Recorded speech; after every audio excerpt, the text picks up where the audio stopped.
मंत्री पद से इस्तीफा देने के बाद किरोड़ी लाल मीणा आज दिल्ली पहुंच चुके हैं।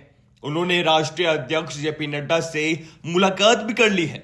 मुलाकात के बाद मीडिया से बातचीत में किरोड़ी लाल मीणा ने कहा, मुझे नड्डा ने बुलाया था, कुछ ऐसी बातें हुई है जिन्हें बताना नहीं चाहता। उन्होंने इस्तीफे के सवाल पर कहा, ये तो पार्टी तय करेगी।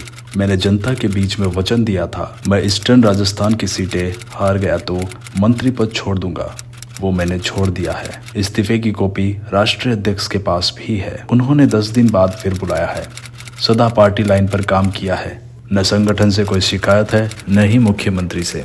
मैंने जनता के बीच बोला था, इसीलिए इस्तीफा देना पड़ा। लेकिन अब सवाल यह है कि आगे क्या होगा, क्योंकि इस्तीफा मंजूर होना मुश्किल है। उपचुनाव तक तो किरोड़ी को मंत्री बनाए रखना भी जरूरी है। चलिए आपको इसके पीछे के कारण बताते हैं। पहला कारण, उपचुनाव वाली 5 में से 3 सीटें 84, देवली और दौसा की सीटें आदिवासी प्रभावी है। किरोड़ी पद से हटाए जाते हैं तो इन सीटों पर गणित गड़बड़ाएगा। दूसरा कारण, लोकसभा चुनाव में पार्टी को आरक्षण खत्म करने के मुद्दे पर नुकसान हुआ था। इसे मैनेज करने के लिए किरोड़ी की अहम भूमिका थी, आगे भी रहेगी। तीसरा कारण, सीएम के चेहरे पर उपचुनाव होंगे। ऐसे में भाजपा किसी भी बड़े समाज की नाराजगी नहीं चाहेगी।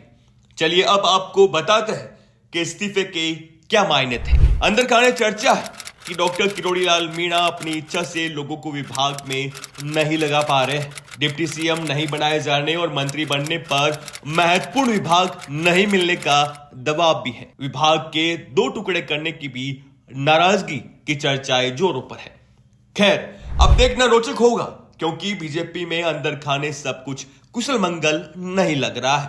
क्या किरोड़ी लाल मीणा को मना लिया जाएगा या फिर उनका इस्तीफा स्वीकार कर लिया जाएगा? सवाल बहुत है। ब्यूरो रिपोर्ट, भारत रफ्तार।